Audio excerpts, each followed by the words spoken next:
नमस्कार। आज का स्वाध्याय है सम समाज तत्व। चलना जगत का धर्म है। सतत गतिशील रहने के कारण ही पृथ्वी का नाम जगत पड़ा है। गम धातु में क्विप प्रत्यय लगाने से जगत शब्द निष्पन्न होता है, जिसका अर्थ है चलना, जिसका स्वभाव है। व्यष्टिगत जीवन की तरह सामूहिक जीवन में भी गतिशीलता रहती है। व्यष्टिगत जीवन की तरह सामूहिक जीवन में भी गतिशीलता रहती है। चलने के लिए तीनों चीजों का रहना अनिवार्य है। पहली अनिवार्यता है प्रेरणा, जो भीतर से चलने के लिए दबाव देती रहे। जब कभी चलना बंद हो तो अंदर से धक्का मारकर कहे कि चलो, रुक क्यों गए, चलना ही होगा। दूसरी अनिवार्यता है चलने की सामर्थ्य। जो चल रहे हैं उनके पास रसद की पूरी व्यवस्था होनी चाहिए। उनमें इतना सामर्थ्य होनी चाहिए कि वह चल सकें, अन्यथा वह कैसे चलेगा। और तीसरी अनिवार्यता है एक लक्ष्य जिसकी ओर वह चल सकें। गतिशीलता या चलते रहने के लिए उपरोक्त तीनों चीजों का रहना अत्यंत आवश्यक है। प्राचीन काल से मनुष्य कहीं समूह बनाकर और कहीं एकाकी रहकर चला आ रहा है। इस गतिशीलता से, इस चलने से उसे आज तक विश्राम नहीं मिला है। गतिशीलता के इस पथ में आज तक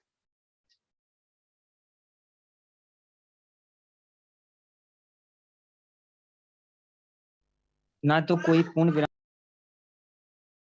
ना तो कोई पूर्ण विराम लगा है और ना ही लगेगा। लगातार चलने वाला यह एक अटूट सिलसिला है, जहाँ कोई अल्प विराम, अर्ध विराम या पूर्ण विराम नहीं है।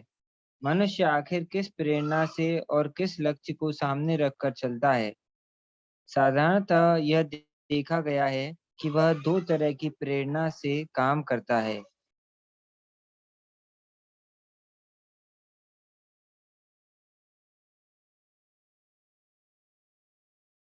का आदि बिंदु राड में श्री पीआर सरकार ने गतिशीलता की इन दो धाराओं का नाम दिया है, आत्म सुख तत्व और सम समाज तत्व।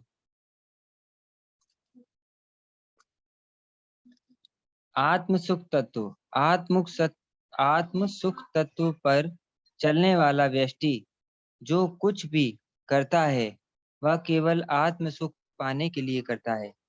हर कदम पर सुख पाना और अंततः सुख में ही प्रतिष्ठित होना चाहता है। आत्म सुख तत्व भाव जड़ता डॉगमा पर आधारित है। साधारणतः मनुष्य सामाजिक, अर्थनैतिक और भौगोलिक जैसी जिन शक्तियों के द्वारा परिचालित होता है, वे सभी शक्तियां भाव जड़ता पर आश्रित हैं। और यह भाव जड़ता पूरी तरह आत्म सुख तत्व की उपज है। अर्थात आत्म सुख तत्व और भाव जड़ता दोनों एक दूसरे के परिपूरक हैं। आत्म सुख का लोभ ही मनुष्य को भाव जड़ता की गुलामी स्वीकार करने के लिए मजबूर करता है। अनेक पढ़े लिखे मनुष्य क्या नहीं जानते कि वे भाव जड़ता के गुलाम हो गए हैं, कि वे बुद्धि को तिलांजलि दे चुके हैं, कि वे जो कुछ भी कर रहे हैं सब गलत है। दरअसल वे सब समझते हैं, सब जानते हैं, फिर भी ज्ञानी होकर भी पाप करते हैं। जानबूझकर भाव भाव को मानते हैं। आखिर क्यों? वे अच्छी तरह जानते और समझते हैं कि भाव जड़ता आत्म सुख तत्व पर आधारित है। फिर भी वे सोचते हैं कि वे जो कर रहे हैं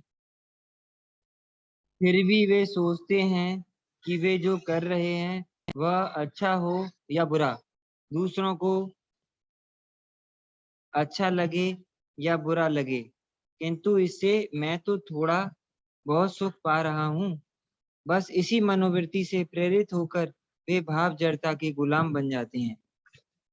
इस सभ्य जगत के मनुष्यों के मन में लौकिक जगत से थोड़ा बहुत सांसारिक सुख पाने की इच्छा रहती है, इसलिए डॉगमा भाव जड़ता को जानने के बावजूद वे उसे मानते हैं।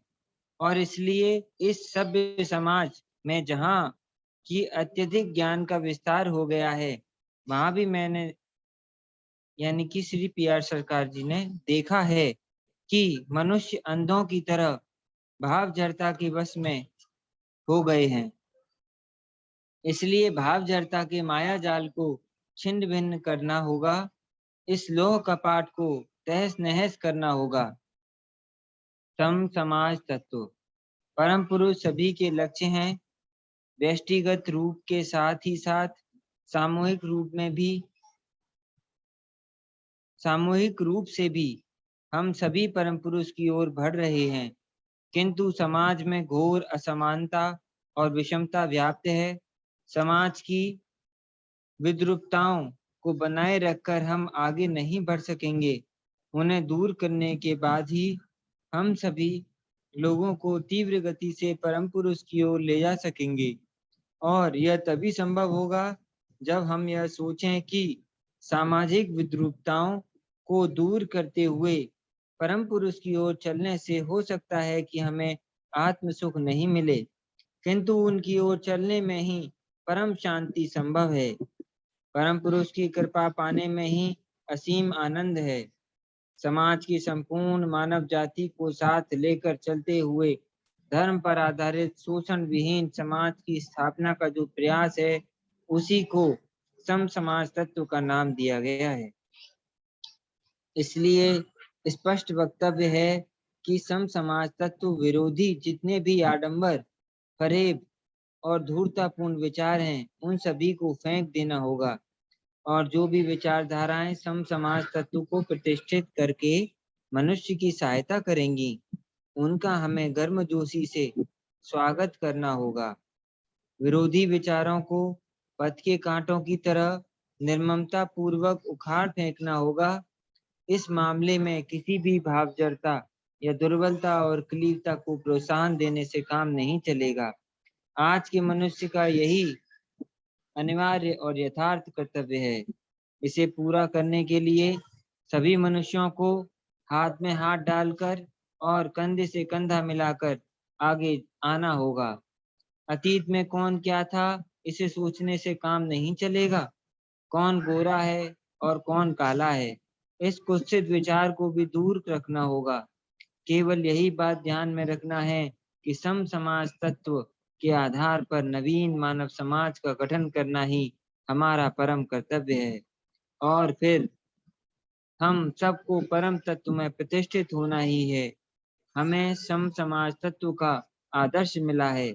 इस आदर्श को वास्तविकता में बदलने के लिए हमें शारीरिक शक्ति, बौद्धिक क्षमता और आत्मिक प्रज्ञा भी मिली है।